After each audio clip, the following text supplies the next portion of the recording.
Olá, pessoal. Boa tarde a todos os participantes aí desse nosso Papo Linksy. Bem-vindo a mais uma live aí desse programa que a Linksy está fazendo junto com todas as suas unidades de negócio, para compartilhar um pouquinho com quem nos acompanha como é que a Linksy está reposicionando as suas soluções, o que a gente está vendo, como é que a gente está entendendo o cenário atual que a gente está vivendo. Eu queria até convidá-los, a gente tem uma agenda extensa aí do Papo Linksy, acho que só essa semana já tivemos 6 lives como essas, e eu queria convidá-los de fato para acompanhar essa agenda toda, que é bem interessante, que pode ajudar aí todo mundo num momento super importante, relevante, de muito desafio aí que a gente está passando. Bom, hoje nós vamos conversar aqui com 3 especialistas sobre um tema que é uma outra perspectiva que esse momento nos traz. Então, a gente vai debater como é que estão as tecnologias de conexão e de segurança de dados em tempos de home office e vendas online, né? Então, comigo aqui estão o William Costa, que é o nosso gerente de engenharia e ofertas da Linksy. Está comigo aqui também o Carlos Cortizo, que é o gerente sênior de engenharia da Fortinet. E também com a gente, participando dessa live, o José Luiz Marques, que é o gerente de pré-vendas para soluções de TI e segurança da Embratel. Eu sou Ricardo Pinho, sou diretor executivo da Linksy Bridge. A Linksy Bridge é a nossa unidade de negócio responsável pelas soluções de conectividade e segurança dos nossos clientes. Muito bem, gente. Então, aos 3 convidados, sejam bem-vindos aí a esse Papo Linksy. Eu queria inicialmente agradecer a presença, principalmente da Fortinet e da Embratel, que são 2 parceiros nossos participando aí desse evento junto conosco. Eu queria começar com a seguinte provocação. Esse tempo de distanciamento social que a gente está vivendo, eu queria perguntar para vocês como é que está a operação nas empresas de vocês. Como é que vocês estão tocando as operações nesse momento de distanciamento social? Cortizo, como é que está lá na Fortinet? Conta aí para a gente. Boa tarde, Pinho. Primeiro, obrigado aí pelo convite. Sem dúvida é um prazer estar aqui nessa live. Fortinet, como empresa de segurança, ela teve o privilégio, eu diria assim, de aproveitar o portfólio dela e poder dar a todos os seus funcionários hoje a possibilidade de fazer o home office de forma segura. Hoje a gente cada funcionário tem seu notebook instalado com FortiClient, que vai proteger contra as ameaças na própria máquina. A gente consegue fazer VPN segura, integrado com um gerenciamento centralizado do endpoint também. Uma coisa muito boa é que a autenticação desses usuários, que é uma das preocupações também quando você coloca todo mundo em casa, é feita de maneira centralizada com o Forti Authenticator. A gente consegue fazer esse segundo fator de autenticação com o Forti Token. Então, praticamente a gente conseguiu fazer com que todos os funcionários fossem trabalhar desde casa, inclusive é uma orientação mundial da empresa, mas sem perder nem a flexibilidade, nem a segurança, que é tão importante, principalmente para uma empresa como a Fortinet. Foi uma experiência bastante interessante.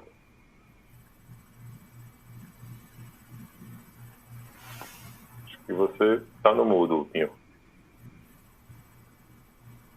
Zé Luiz, conta pra gente como é que uma empresa aí do tamanho da Embratel conseguiu colocar seus funcionários também para trabalhar remotamente.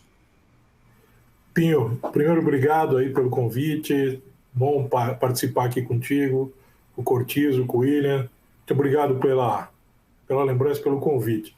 Rapaz, é um desafio, né? Uma empresa como a nossa, o tamanho do nosso, fazer com que as operações estejam normais, que é o mais importante nesse momento, foi um desafio bastante grande, mas a gente criou algumas frentes de trabalho para manter tudo isso funcionando, viu, Pinho? A gente acabou criando algumas coisas bastante interessantes dentro do grupo, além da gente ter disponibilizado, obviamente, a infraestrutura de tecnologia para que as pessoas trabalhem de casa. A gente criou cartilha para os gestores, com medidas de prevenção de cuidado de saúde.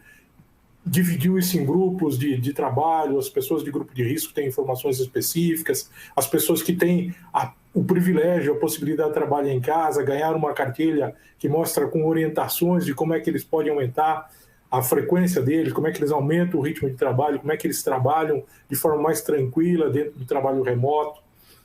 O grupo que não tem condição de fazer trabalho remoto, né, que precisa trabalhar nas operações, a gente criou também uma cartilha que orienta como é que eles podem fazer, incentivamos, às vezes, antecipação de férias, flexibilidade no banco de horas, horário flexível de entrada para evitar que as pessoas peguem transportes públicos lotados. A gente fez uma cartilha para terceiros também, como é que eles devem seguir, como é que nós temos que fazer. Criamos todo um plano de comunicação para o grupo para fazer com isso. Criamos alguns links exclusivos, ações exclusivas. Criamos a Clarinha, viu, Pinho? A Clarinha veio para orientar, para dar dica, para dar lembretes, fazer todas essas coisas que a gente pode se comunicar. Tudo isso para que a gente possa manter essa nossa excelência, essa nossa qualidade nos atendimentos nesse momento difícil. Acho que conseguimos fazer uma coisa bastante interessante.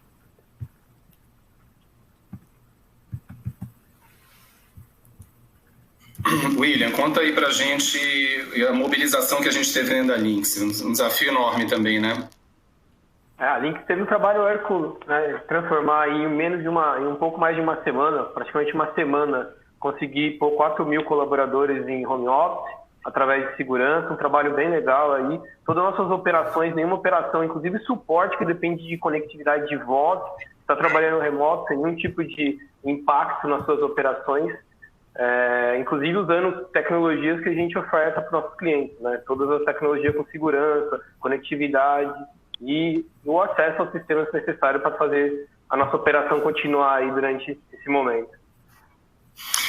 Maravilha. Gente, assim, eu acho que o home office, sem dúvida nenhuma, é algo que veio para ficar, né? Eu acho que é uma dessas tecnologias que, diante de todo o cenário que a gente está vivendo, é algo que não é temporário, né? Sem dúvida nenhuma veio para ficar. Agora, vocês acreditam, né? A gente está falando aqui de 3 empresas, de alguma maneira, do setor de tecnologia, que estão habituadas, tem isso no DNA, mas vocês acreditam que todos os setores da economia, de fato, estão preparados? Ou, na opinião de vocês, o que faltaria? O que a gente pode ajudar quem realmente não tem isso no seu DNA, né? Que não tem o home office ainda no seu DNA? Pinho, deixa eu começar essa aqui, então. Manda aí. Eu acho que eu tenho visto essa questão de home office. A gente tem falado muito nessa questão de home office. E aí tem alguns pontos que eu gostaria de ver. No meu ponto de vista, a gente não vai ter, as empresas não vão ter nenhum problema. Acho que essa questão de home office foi muito mais um tabu criado pela questão de legislação trabalhista, que sempre se mostrou um pouquinho difícil, mas eu lembro que eu estava num evento junto com na SAP, e a gente viu ali que a SAP mostrou que, de alguma maneira, 68% das empresas já estavam fazendo algum tipo de, eu vou chamar aqui de teletrabalho em casa, né? Teletrabalho porque aí eu queria entrar nisso, lembrando que a CLT regulamentou agora há pouco tempo essa questão que ela chamou de teletrabalho e colocou regras específicas para esse tipo de trabalho. Então, se a gente pensar que, de alguma maneira, se a SAP falava que 68% das empresas já faziam algum tipo de teletrabalho, a CLT regulamentou esse tipo de atividade, criando ações legais para que as empresas possam ampliar essa forma de trabalho em casa. Eu acho que aquele motivo que a gente tinha lá, que me parecia mais uma fronteira legal, esse motivo acabou. Então, o que sobrou agora é a questão de tecnologia.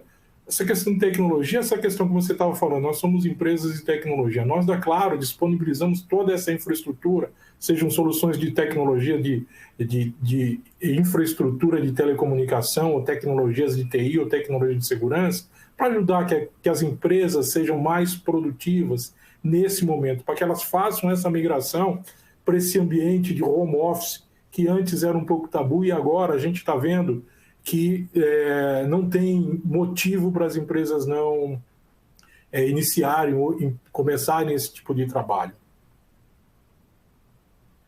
Inclusive, né, tem muitas empresas que elas estão precisando de conectividade para os seus colaboradores, né?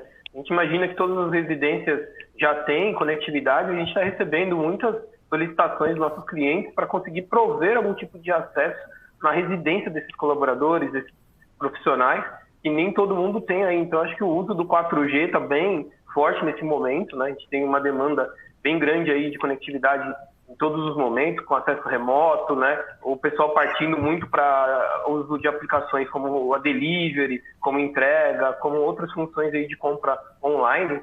Então, o 4G e aí o acesso Wi-Fi está sendo bem demandado aí em todas as regiões.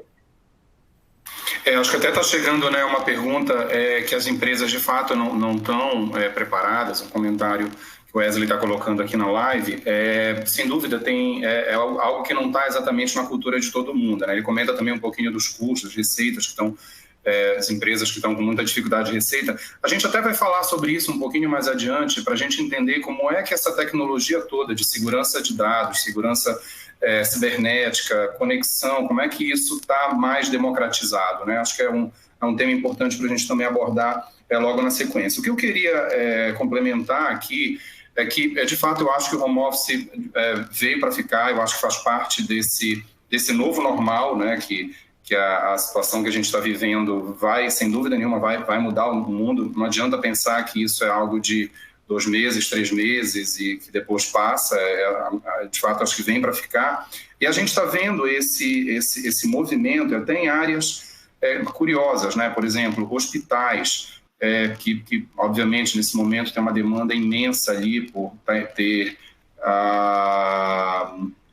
disponibilizar leitos, enfim. E hospitais que precisam tirar de dentro das suas instalações áreas administrativas e financeiras, né? Porque aí você evita risco de contágio, enfim, abre espaço para que você possa usar esse espaço do hospital de uma maneira atender, de fato, quem busca um atendimento hospitalar, né? Então, a gente começa a ver academias, alunos, universidades, instituições de ensino e alunos também partindo para essa prática de home office, né? A própria telemedicina, que é um tema que também eu queria abordar com vocês na sequência, mas como a gente junta esse médico que está em casa, precisando trabalhar, e o hospital que também precisa de alguma maneira atender, né?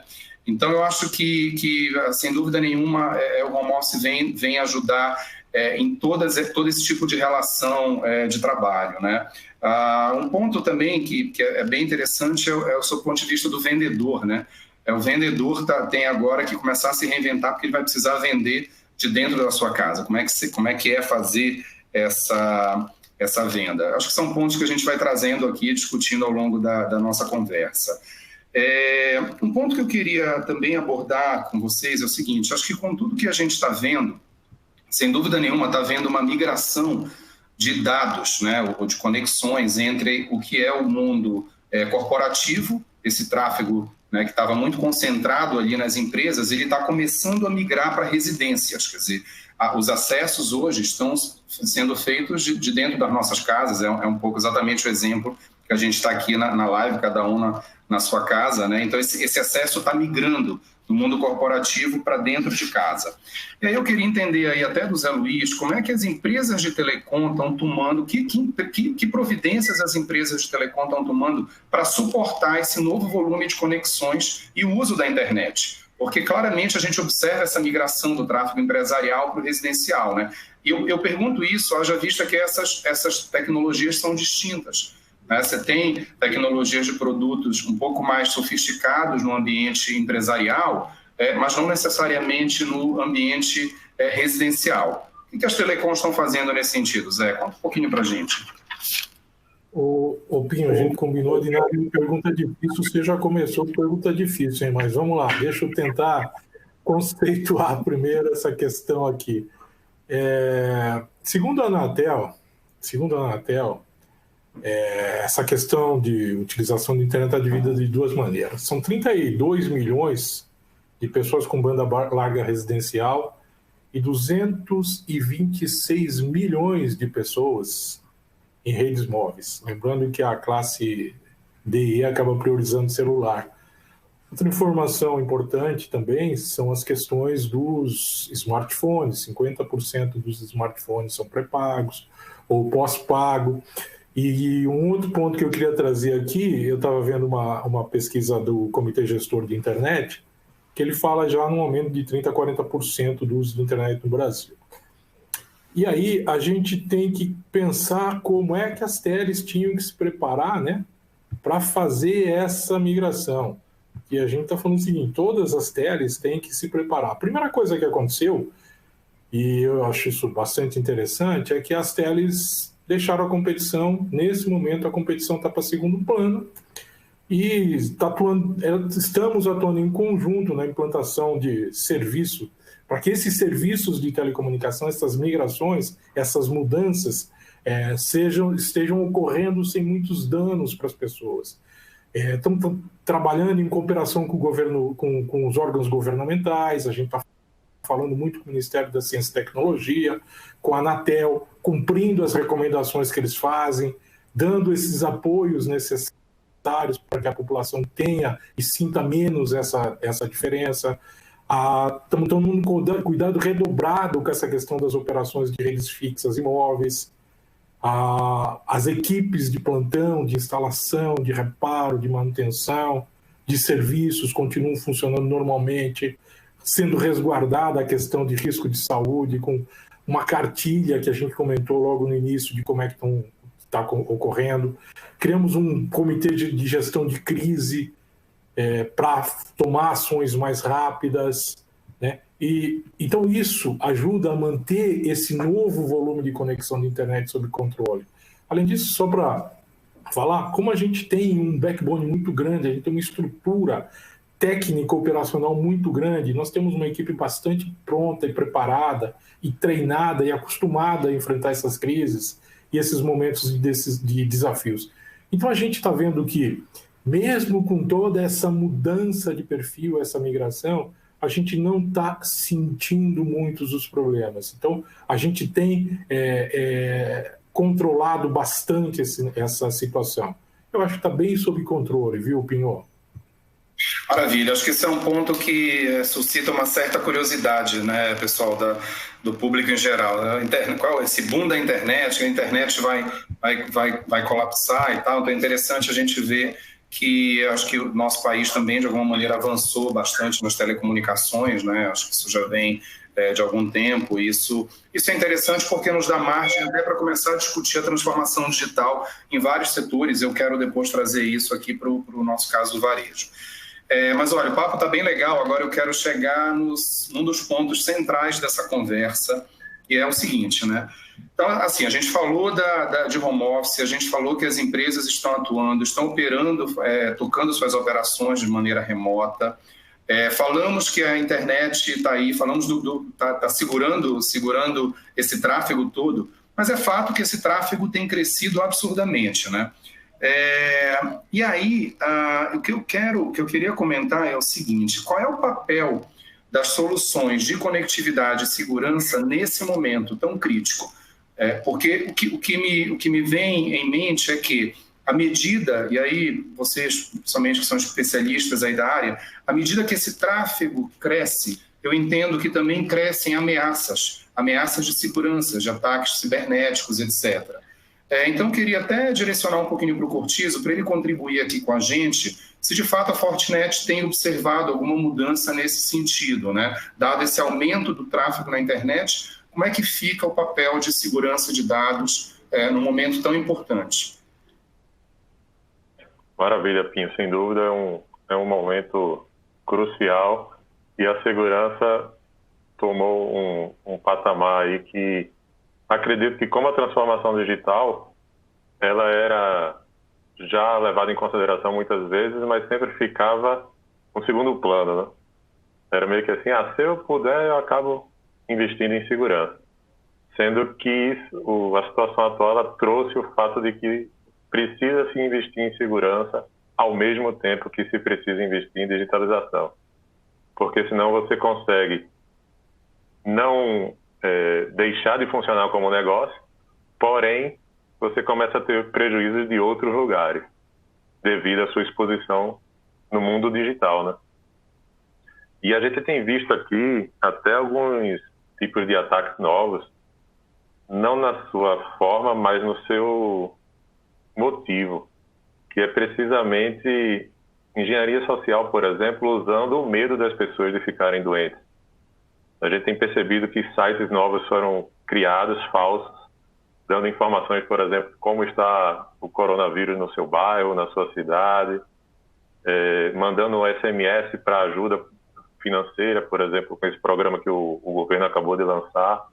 Então, se envia SMS em massa para muitas pessoas e, sem dúvida alguma, quem é pequeno empreendedor e alguém que seria apto para receber essa ajuda, acaba recebendo esse SMS também.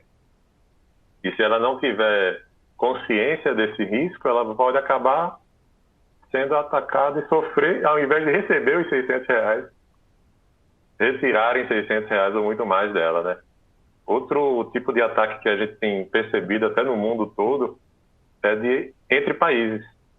Alguns países da Ásia, já que eles começaram a sofrer desse problema antes da gente, criaram um ransomware para roubar dados ou sequestrar dados baseado no mesmo motivo do coronavírus. Então, esse momento, a segurança, ela passa a ser não somente desde o ponto de vista das empresas, mas acaba sendo influenciado também até de vidas, né? Não é só questão de saúde, também econômica. A preocupação não é só do coronavírus, é também dos vírus virtuais, né, Cortiz? Acho que aí você está colocando aí. William, você tem observado isso nos nossos controles com relação à segurança que a gente provê para o varejo brasileiro através das nossas soluções? Exatamente isso, Pinho. Falando um pouco do varejo brasileiro, do nosso, que a gente tem monitoria, a gente viu um crescimento aí de 20% nos ataques para os segmentos que são considerados essenciais, que permaneceram abertos. Então, se a gente comparar aí com o mês de fevereiro para março, a gente viu um aumento de 20% no segmento de food service, no segmento de postos, no segmento de farmácia. E como o Cortizo comentou, né, as pessoas estão muito mais sedentas de informação, então elas acabam clicando em links que não deveriam, normalmente ela não aceitaria, ela não está num momento frágil, então ela quer informação rápida. E tem um segundo impacto, que o fato de ela não estar dentro das suas empresas, nesse momento, dentro de uma empresa ou dentro de uma rede corporativa, normalmente ela tem algum tipo de proteção de web filter, algum tipo de proteção contra links maliciosos. Na sua residência não, né? Ela está totalmente exposta e ela pode levar esse tipo de ataque para dentro da sua rede corporativa, né? Não esquecemos que as pessoas trabalhando, elas têm de alguma forma acessar a rede corporativa, e normalmente isso via VPN, que é o mais aconselhável aí, mas a gente sabe que muitas empresas têm que trabalhar aí com outros tipos de acesso, mas o melhor seria a VPN, e ela pode contaminar aí toda uma rede através de um simples link. Então, o ponto hoje é a preocupação com segurança, acho que ela tem que ser muito maior do que já foi no passado, justamente que a gente rompeu essa fronteira, né? E sempre teve uma discussão muito grande na área de segurança, que era quando que a gente ia romper a fronteira da segurança, né? A gente sempre trabalhou com segurança em perímetro. Eu acho que esse perímetro foi rompido pelo Covid-19 aí, não temos mais um perímetro de segurança. Tem que pensar que todo mundo está no perímetro inseguro, vamos dizer assim, né? Ou seja, nós três estamos tão próximos quanto a qualquer atacante que venha da Rússia nesse momento. Estamos vulneráveis da mesma maneira. E nesse sentido, eu estou entendendo pelo que vocês estão contando, que é o seguinte: não adianta achar que adotar as mesmas políticas de segurança que você adota no ambiente corporativo e adotá-las no ambiente residencial vai resolver a questão, né? Pelo que eu estou entendendo, quando você migra essa tua operação para um teletrabalho, para um trabalho remoto, você tem que sofisticar ainda mais as tuas regras, enfim, a tua política de segurança. É isso, Cortizo, William? Sem dúvida. E como o William comentou, né? O ambiente é outro. Os requisitos mudam e as necessidades de proteção também mudam. Uma coisa é você estar dentro do mundo corporativo, onde tem um PC conectado via cabo, onde só acessa determinadas aplicações e o controle é muito maior. A outra é você estar em casa, às vezes o computador nem é da empresa e suscetível a muito mais ataques, inclusive já poderia estar contaminado antes de acontecer tudo isso e invadir a empresa através da VPN, como o William também comentou, sem ter o mesmo tipo de proteção que teria dentro do mundo corporativo. Então, o pessoal de segurança precisa estar próximo ao negócio mais do que nunca, para que quando essa migração for feita, leve-se em consideração os requisitos e necessidades de segurança também. Senão pode ser um tiro que saiu pela culatra, né? Só complementando, Cortizo, acho que uma informação bem legal, tem uma pesquisa recente aí de uma empresa de segurança que localizou mais de 120 mil sites falsos com a palavra Covid ou coronavírus, né? Então, isso vai ter uma dimensão do impacto que isso traz aí no dia a dia, não só das empresas, né, também das pessoas como um todo. Legal. Eu acho que esse é um tema super importante. É importante que todos os participantes de fato tenham essa consciência, né? Que toda essa digitalização, quando você migra suas operações para o online, você tem que ter uma preocupação maior com relação a isso. Eu queria gastar um tempinho agora comentando um pouco em relação e dando sequência, na verdade, ao nosso mercado, ao varejo, e até aproveitando aí, o Wesley também está contribuindo aqui com alguns comentários aqui na nossa live, comentando que empresas que não têm o e-commerce como carro-chefe estão com uma perda de receita considerável. Absolutamente concordo, né?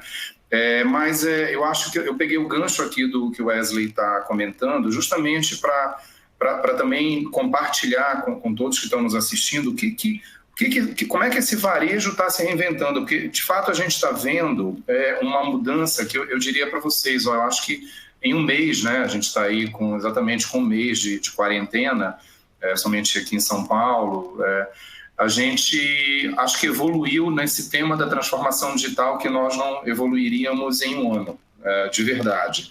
E eu falo isso por todas as conversas que a gente tem aqui com os nossos varejistas. Eu queria, nesse momento, dar uma pincelada um pouco do que a gente tem observado. Então, primeiro ponto, quando a gente olha, por exemplo, para o varejo de alimentação, né? O varejo de alimentação, ele tem, eu diria que ele está em um bolso com uma dificuldade muito grande, que são os restaurantes de mesa, ou mesmo fast foods, que estão sem clientes, pelo fato de estarem fechados. Mas, por outro, ele tem uma super oportunidade de apostar em delivery, né? Então, a gente vê muitos clientes, de fato, buscando a Lynx, né, como provedora de tecnologia nesse sentido, e a gente está fazendo um movimento enorme, intenso nas nossas equipes de se reinventar, reposicionar as nossas ofertas, com relação a escoar essa produção, né? Como fazer com que essa refeição chegue até o consumidor que está em casa, né? Então, de maneira fácil e rápida, a gente coloca na mão desse varejista um site, um app, uma venda por WhatsApp, uma venda por Facebook Messenger, e aí ele está pronto para ele poder trocar uma área do restaurante dele que ele colocaria à mesa, ele pode substituir por fornos para aumentar a produção e escoar através de uma ferramenta de delivery, nesse caso, a sua refeição, né? Quando a gente olha, por exemplo, para o mercado de farmácias, a Lynx é uma atuação bastante presente também no mercado, no varejo de farmácias, a gente também observa que passou a ser prioridade número 1 projetos de e-commerce. Era um setor que não era tão, vamos dizer, não priorizava tanto, né, as suas vendas online, mas apesar de estar ali no lado dessa crise que as pessoas, lógico, é um serviço essencial, as farmácias estão abertas, mas a gente sabe que a farmácia também tem uma boa receita que não vem só de medicamentos, né? Então, a gente vê as farmácias também se mobilizando e a gente já consegue ajudar subindo sites de farmácias em 2-3 dias. Uma maneira padrão é até mais fácil, porque você não tem uma complexidade do que a gente chama do look and feel, quando você olha moda, né? Quando você olha varejo de vestuário, afinal de contas, você está falando de medicamentos, ou mesmo de itens de cosméticos, enfim. Mas acho que esse é um outro exemplo de setor que está se reinventando, né? A gente observa também a expansão dos marketplaces, assim, projetos que estavam absolutamente engavetados e que estão despontando aí, inclusive oferecendo a possibilidade do microvarejista expor seu produto no Mercado Livre, né? Então, é uma das parcerias até que a gente fez recentemente também para ajudar nesse sentido, né? Quando a gente olha o varejo de vestuário, a gente começa a perceber que, e aí mesmo depois que essa condição de isolamento passar, a gente entende que não vai ser, acho que ela não vai passar de uma maneira, olha, acabou a quarentena, vamos amanhã, está todo mundo no shopping, vamos se aglomerar ali, todo mundo passear no shopping. A gente sabe que não vai ser exatamente assim. É possível que a gente ainda tenha, né, uma inércia e as pessoas, de fato, tenham outro tipo de comportamento. Mas a gente começa a ver que essas lojas estão deixando de ser ponto de exposição para elas passarem a ser ponto de expedição. Como usar essas lojas, né, para poder também, de alguma maneira, escoar suas vendas, né, dar vazão às suas vendas, né? Os vendedores passando a ser verdadeiras vitrines das suas lojas, podendo ser aquela marca, ter uma loja, ter um vendedor que revenda efetivamente a sua marca e dentro de casa, ele faça essa venda passando um catálogo, por exemplo, por WhatsApp e na sequência um link de pagamento, né? Bom, falando até de meios de pagamento, a gente sabe que esse mercado de meios de pagamento vai ser cada vez mais contactless, né? Com menos contatos também. Isso é um ponto que deve ocorrer, e já está ocorrendo, na verdade, uma transformação grande para você não ter contato com aquela tradicional maquininha, né, que pode ser ali um ponto de contaminação, enfim, o consumidor pode ficar receoso, né? Enfim, e aí a gente tem vários, lojas de conveniência se tornando verdadeiros mercados de bairro, fazendo entregas a partir da loja de conveniência. Um dos cases que eu também acho super interessante, que a gente vê nos nossos clientes, né, e a gente também está apoiando nisso, é o case da concessionária digital. Vocês já pensaram que é uma concessionária no momento desses? Como é que esse dono da concessionária vai vender um veículo, seja um veículo novo, veículo usado? Como é que ele vai fazer um test drive? Então a gente está propondo aí muito e fazendo projetos em parcerias com os nossos clientes para tornar essas concessionárias online. E é interessante porque é um projeto que percorre todos os setores, vamos dizer assim, ou todos os vértices de uma concessionária. Carros usados, carros novos, peças, né?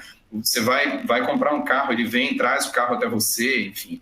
Então eu acho que assim, a gente poderia ficar aqui falando um tempão da quantidade de reinvenções, inovações que a gente está vendo. Acho que isso é um lado positivo numa situação tão desafiadora que a gente está vivendo, né?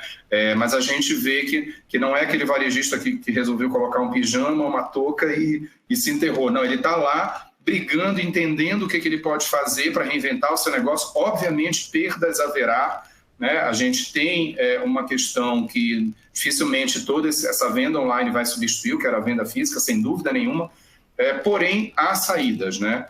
E aí eu acabei fazendo esse preâmbulo todo, né, bem grande, mas eu queria comentar o seguinte: com essa revolução digital do varejo, por onde o varejista deve iniciar, os cuidados que ele tem que ter para que esses projetos que vão tornar o seu negócio online tenham êxito, sob o ponto de vista da segurança de dados também. Porque, de novo, uma concessionária para ser online, ela está se expondo mais, né? Se expondo mais nas redes, na internet, no modo geral. Quando você tem uma loja funcionando como ponto de exposição, você também está se expondo. Quando você tem uma farmácia que vai abrir um e-commerce, também você tem um ponto de exposição. Então, eu queria entender um pouquinho de vocês, dicas práticas, como é que a gente pode auxiliar os clientes, os participantes que estão nos ouvindo nessa transformação digital, para que essa transformação digital também venha acompanhada de segurança. Enfim, acho que o ponto principal, aí vamos começar até uma pergunta do Valdenir, né? Ele comentou aí, a conectividade é a primeira preocupação, né? Não adianta você não ter conectividade, você vai precisar de algum link de conectividade e que esse link seja estável, né? Acho que o ponto, a gente sabe que em algumas regiões do Brasil a gente tem dificuldade com algumas operadoras, mas é sempre bom procurar.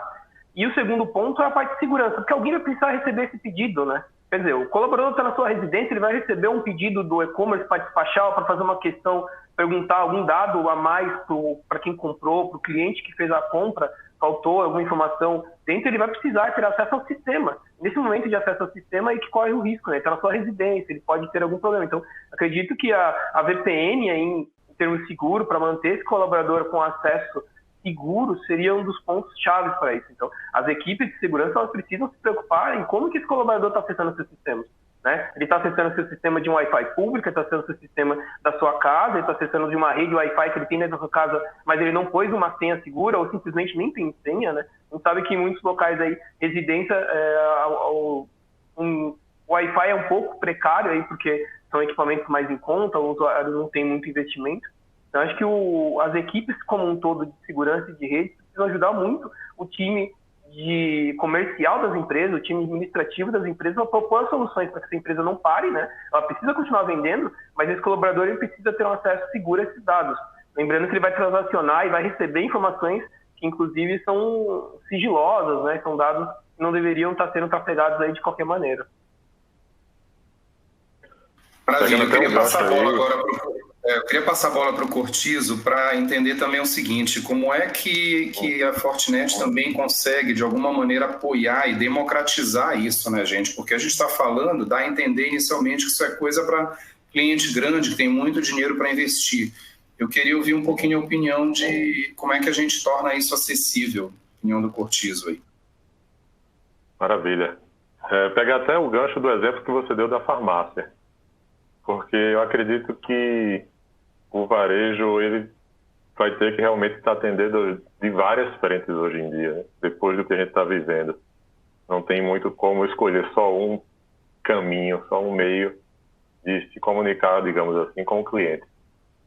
E no que se refere, por exemplo, ao varejo físico, que ele vai continuar existindo depois de tudo isso, sem dúvida, a Fortinet ela consegue oferecer a capacidade, inclusive, que às vezes só é vista no mundo virtual, que é crescer junto com o varejo físico. Então, ele pode oferecer segurança, ter segurança e conectividade desde quando ele é pequeno. À medida que a empresa dele vai crescendo, ou em quantidade de lojas, ou o tamanho da própria loja, a gente consegue agregar elementos de redes integrados com a segurança para que nesse processo de transformação digital junto ao crescimento do negócio dele, ele tenha segurança desde o princípio, né? E ele faça isso da melhor maneira possível. Outra coisa também que é muito importante ressaltar é o e-commerce. Aproveitando até a deixa do Valdemir, ele falou sobre pick-up store. Eu vi recentemente que uma das coisas que pode acontecer, principalmente em farmácia, é que existe um aplicativo da farmácia onde o cliente ele reserva os remédios e passa na farmácia só para pegar o remédio, já foi pago. Ao invés de receber, e resolve inclusive esse problema da logística que ele comenta. Ao invés de você receber na sua casa, de repente você está perto de uma farmácia, em algum lugar, você consegue comprar e retirar aquele remédio direto da farmácia, sendo que você também precisa de segurança, como o William comentou agora, né? Pode estar no seu celular, pode estar no celular de alguém, pode estar no Wi-Fi, no 4G. O seu aplicativo no e-commerce também vai precisar ser protegido, porque pode ser alguém mal intencionado também. Deixa eu aproveitar e aí, toda essa infraestrutura precisa estar pronta também, sem dúvida alguma. Vi aqui um questionamento a respeito de se essas questões de VPN são seguras, como é que se faz isso, e eu estou vendo o William falar e o Cortizo falar, quando a gente começa a falar de conectividade e segurança, só dando uma contribuição, é importante a gente ver que não existe uma única oferta de segurança, né? Aí o Cortizo pode... A gente fala muito hoje aqui na Embratel de segurança em camada, porque é dessa forma que a gente vai falar. Às vezes as pessoas me perguntam, se eu contratar uma solução de DOS, eu estou protegido? Depende do que né? Não é nenhuma questão de rede, nem uma questão de segurança. É uma questão do ambiente dele. Então a gente tem falado muito de segurança em camada também. Perfeito. Eu acho que assim, o takeaway aqui o takeaway que eu faço até agora que vocês comentaram a gente tem acho que a gente apresentou aqui uma série de oportunidades que varejistas de tudo que é segmento podem buscar para se renovar, para se reposicionar. De novo, lógico, a gente sabe de todas as dificuldades, mas a gente também sabe que tem oportunidade aí. E a gente também está, de alguma maneira, entendendo aqui, concluindo que essa inovação precisa vir acompanhado de uma estratégia de segurança bastante cuidadosa para que não haja um problema mais lá na frente. Eu queria agora fazer uma pergunta até um pouco fora aqui desse contexto da segurança, passar aí a bola para o Zé Luiz, que eu tenho uma curiosidade para saber como é que está o papel da Anatel no meio de toda essa pandemia que a gente está vivendo. A Anatel, ela criou alguma solicitação específica para as telecoms, porque a gente sabe que as telecoms prestam um serviço essencial, né, nesse momento.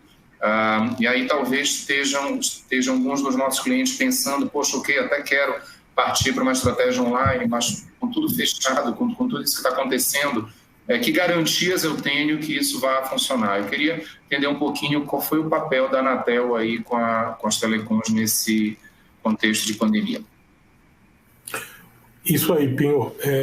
Sim, claro, a Anatel fez solicitações específicas, sim, para as operadoras, até porque, na verdade, como você falou, né, nós somos serviço público de atividade essencial e tem um regulamento que faz isso. Aliás, tem um decreto, o decreto 10.282, ele regulamenta e fala que as empresas de serviço público essencial, eles precisam tomar ações para não pararem. E telecomunicações está qualificada nessa questão de serviços essenciais. Serviços essenciais são aqueles que, se não forem atendidos, colocam em risco a nossa sobrevivência, saúde, segurança da população. Então, sim, a Anatel criou um documento chamado Compromisso Público para a Manutenção do Brasil Conectado e criou algumas medidas que fazem com que as operadoras, né, junto com as operadoras, adotem planos de ações para que os serviços continuem operando, mesmo com essa mudança de perfil que a gente falou no começo, né? As teles estão apoiando os serviços de saúde e de segurança pública de uma maneira prioritária, para que elas tenham prioridade nesse tipo. Lembra, criamos a questão do tridígito, em que as pessoas ligam para um número e elas têm informações a respeito da pandemia. Criamos soluções que endereçam ao consumidor, viabilizando meios alternativos de pagamento, por exemplo. As operadoras estão mandando mensagens e alertas de informação que as autoridades nos pedem. Então, a gente mantivemos aquele comitê de crise que eu comentei. E a Anatel está aí cumprindo todo esse papel, todo esse compromisso, cooperando com os órgãos governamentais, revendo nossas medidas diariamente, junto com o Ministério da Ciência e Tecnologia, junto com a própria Anatel. Estamos cumprindo as recomendações das autoridades, até porque a gente tem ciência que, nesse momento, nós temos que apoiar a população nesse distanciamento social, nós temos que apoiar as empresas que necessitam seguir operando, nós temos que viabilizar a continuidade dos serviços essenciais do país.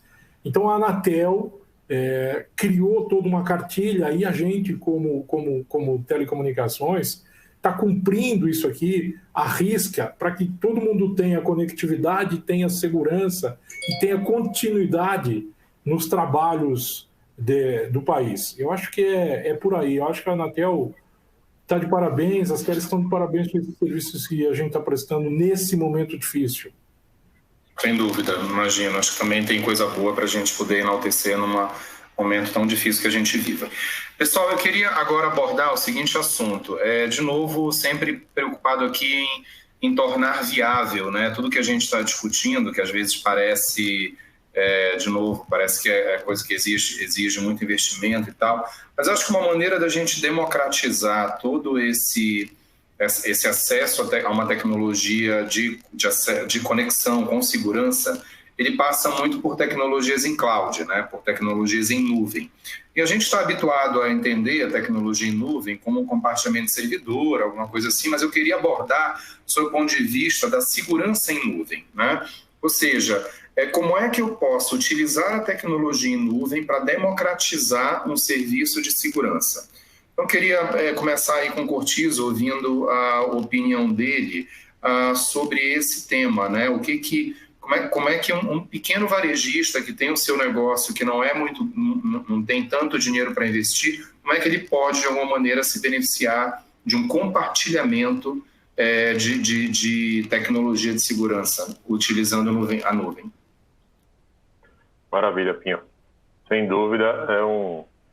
é um meio que oferece essa flexibilidade para os pequenos também, né?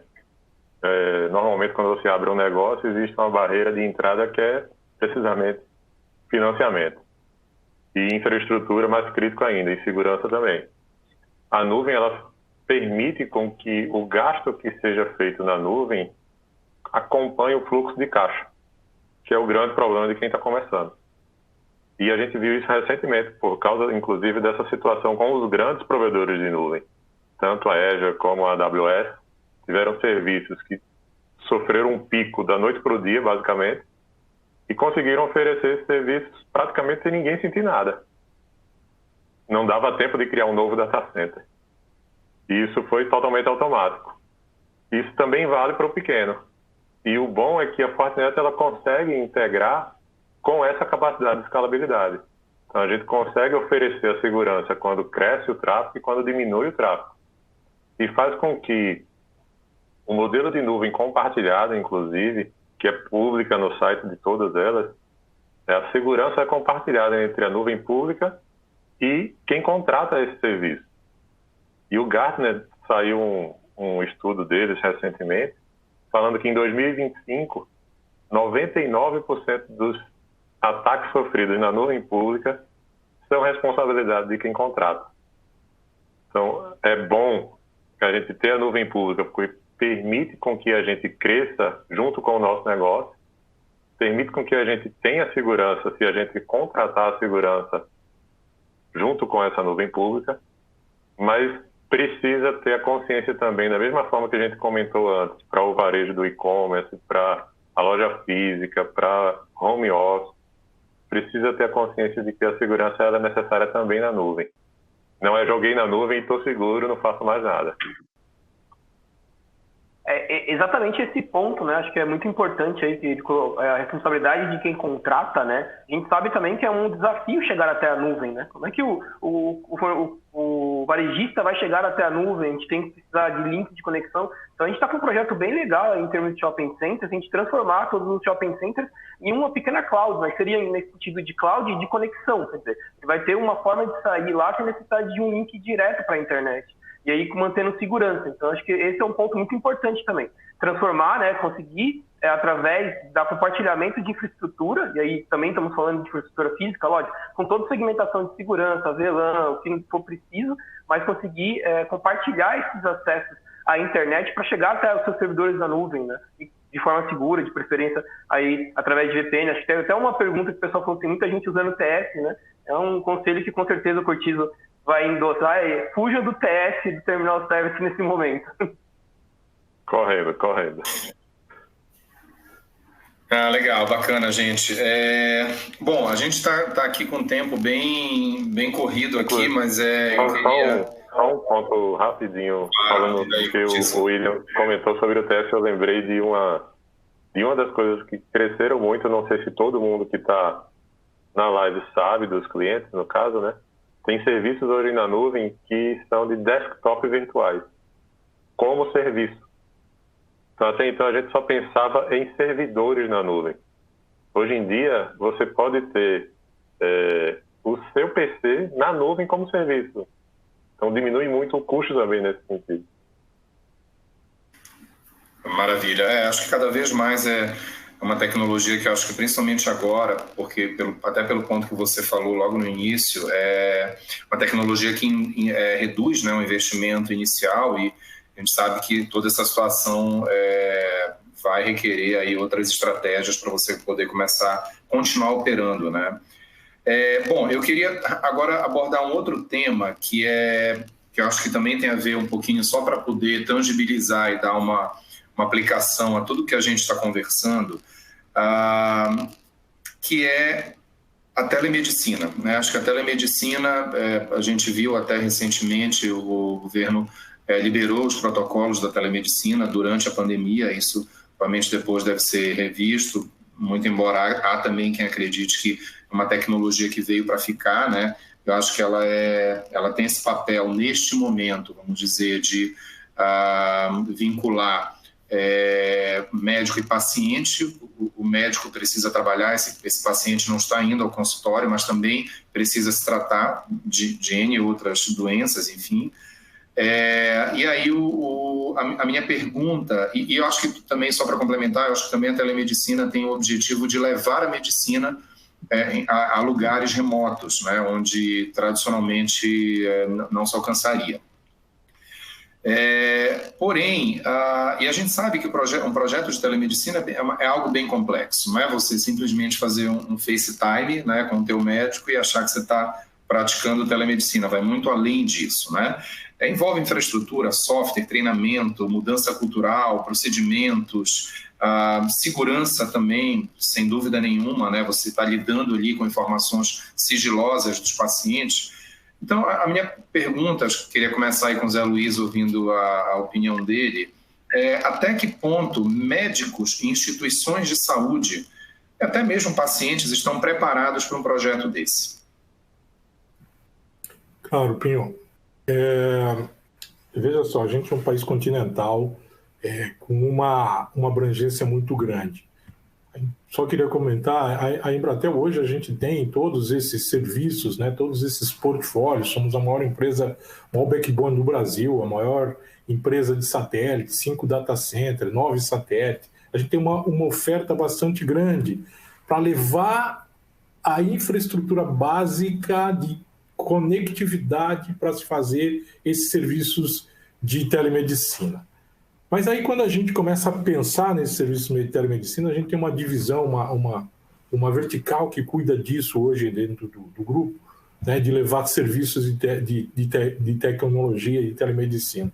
A pergunta que a gente tem feito, e o que a gente tem olhado muito para ver se esses hospitais, essa área de saúde, na verdade, o ponto mais interessante é tentar entender em que nível de maturidade de infraestrutura básica essas empresas estão, esses hospitais estão, para que permita essa boa experiência entre paciente e médico. Uma coisa não é só eu estar de um lado, o paciente está do outro, o médico está do outro, e eles começarem a conversar. Mas é que nível de infraestrutura, como é que essas infraestruturas se integram, né? Porque se você pensar hoje nessa questão de ambiente tecnológico que nós temos, do poder da internet, o paciente tem um poder muito grande. O poder do paciente hoje é quase o poder de decisão que fica na mão dele. E para os hospitais acompanharem essa questão desse aumento da tecnologia no ambiente de medicina, os hospitais vão ter que se reorganizar, eles vão ter que se reinventar, eles vão ter que se rever todo o conceito que eles tinham até hoje. Uma coisa era, antigamente, o hospital ter na área de tecnologia só o RP, o CRM. Então, quando ficava fora de ar a tecnologia, o cara só deixava de cobrar um boleto. Hoje com os hospitais, e principalmente alguns hospitais muito modernizados, se ele ficar sem tecnologia, o negócio dele, que é salvar a vida de pessoas, pode começar a correr risco. Então, os hospitais precisam começar a olhar a sua parte de infraestrutura básica. Hoje a gente tem uma oferta de mostrar aos hospitais como é que eles estão no ambiente de tecnologia básica. Porque o futuro da medicina, na verdade, não é a gente falar só de telemedicina ou de uma tecnologia, mas é trabalhar um conjunto de tecnologias que vão fazê-lo mais forte, vão fazê-lo mais eficiente.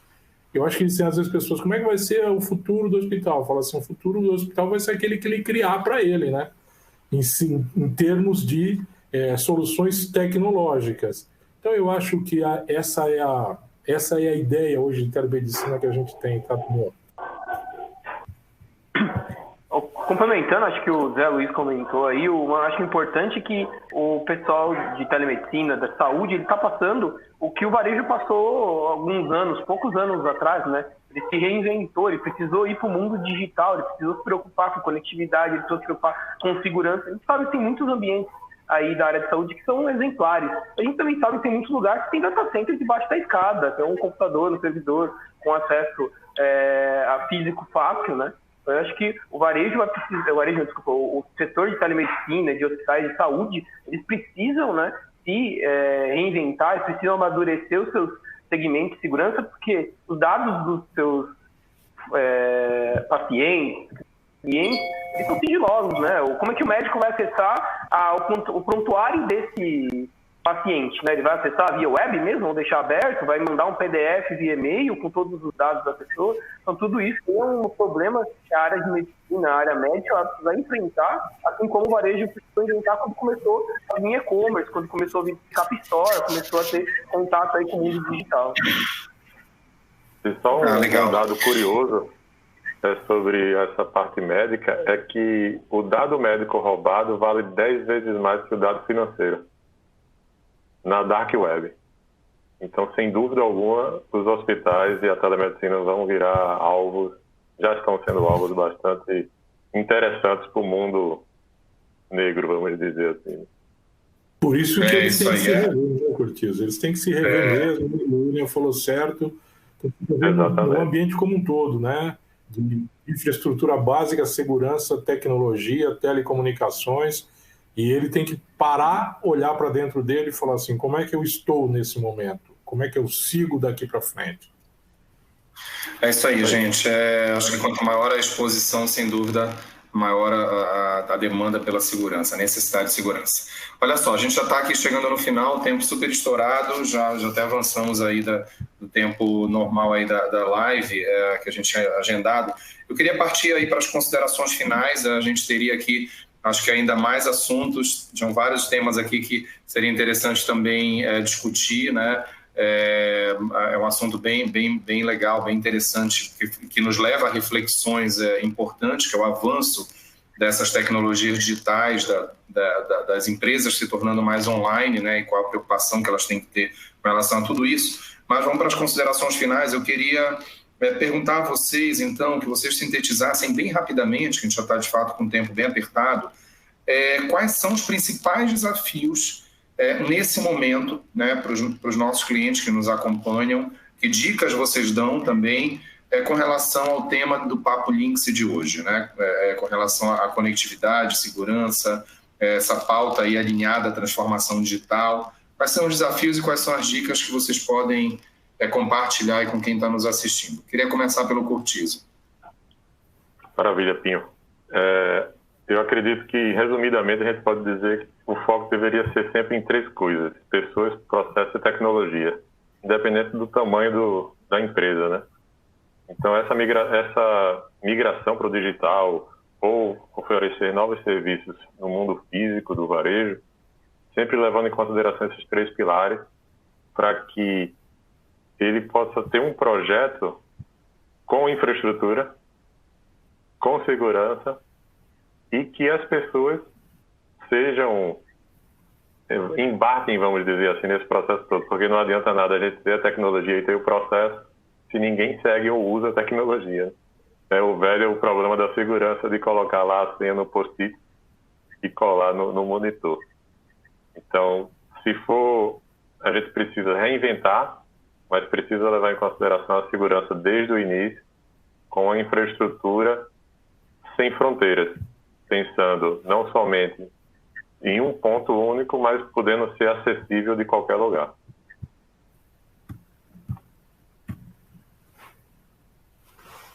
Zé? Deixa aí para o meu amigo Zé Luiz.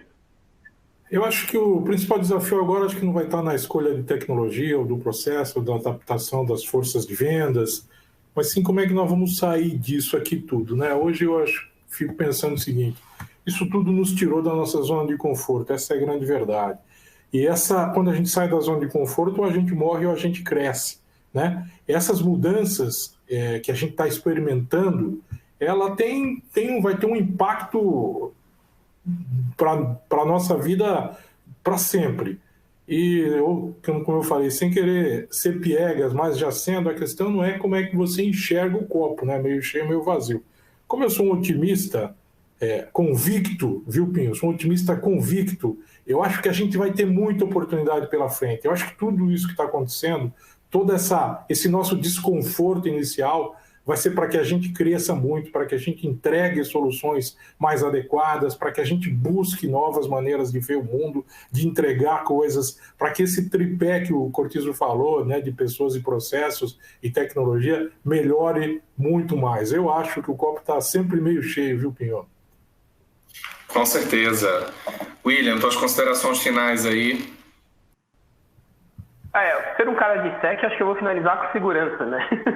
Eu acho que a segurança da informação tem que ser pensada desde o cara pequeno ao cara grande, né? Se você se preocupa com segurança só quando você for grande, talvez quando você for grande você não precisa se preocupar mais, porque pode já ter tudo por água abaixo, né? Então, nesse momento, as empresas vão precisar muito se reinventar, tanto de seus negócios, como as áreas de segurança vão precisar também se reinventar, né? Como eu comentei um pouco antes. A gente ia levar talvez mais talvez até uma década ainda, para a gente acabar com o conceito realmente de perímetro.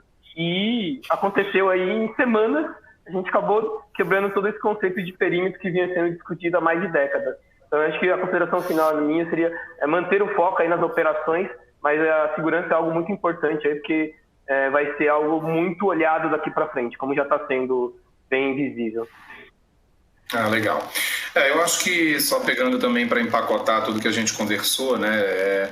Eu acho que tem, sem dúvida, é o copo meio cheio, tem oportunidades, tem reposicionamentos que vão ser feitos. Acho que isso não é uma mudança que vão ser 1, 2, 3 meses. Tem muita coisa, muita tendência tecnológica, tendência de negócio que veio para ficar. E eu acho que se todo esse tema da segurança cibernética, segurança de dados, conectividade, se ele antes era talvez um nice to have, vamos botar assim, né? Era legal ter, agora ele é uma obrigação, ele é um must, né? Eu acho que, de fato, fica bem evidente aqui nesse Papo Lynx a necessidade de se olhar para isso com uma visão mais atenta, né? Com algo que, de fato, tem que ter a prioridade devida para que acompanhe o crescimento e a inovação que os negócios vão trazer. Bom, gente, eu queria agradecer muito a participação aí, primeiro dos nossos convidados, o William Costa, nosso gerente de engenharia e ofertas da Lynx, o Carlos Cortizo, Senior Manager da Fortinet, o Zé Luiz Marques, que é o gerente de pré-venda e soluções de TI da Embratel. Obrigado pelo papo, obrigado a todo mundo que participou aí da nossa live, que contribuiu aí com perguntas, com comentários. A gente tinha, de fato, vários assuntos aqui para tratar, o tempo sempre é super corrido, mas a gente agradece demais aí a participação de todo mundo que nos acompanhou, e fiquem ligados aí no Papo Lynx, que vocês vão ter sempre novidades, assuntos interessantes de como é que esse varejo, em termos de tecnologia, vem se transformando nos seus mais diversos segmentos. Valeu, gente. Obrigado. Uma boa tarde. Fiquem bem. Ótimo. Para todo mundo. Obrigadão. Valeu, Binho. Obrigado.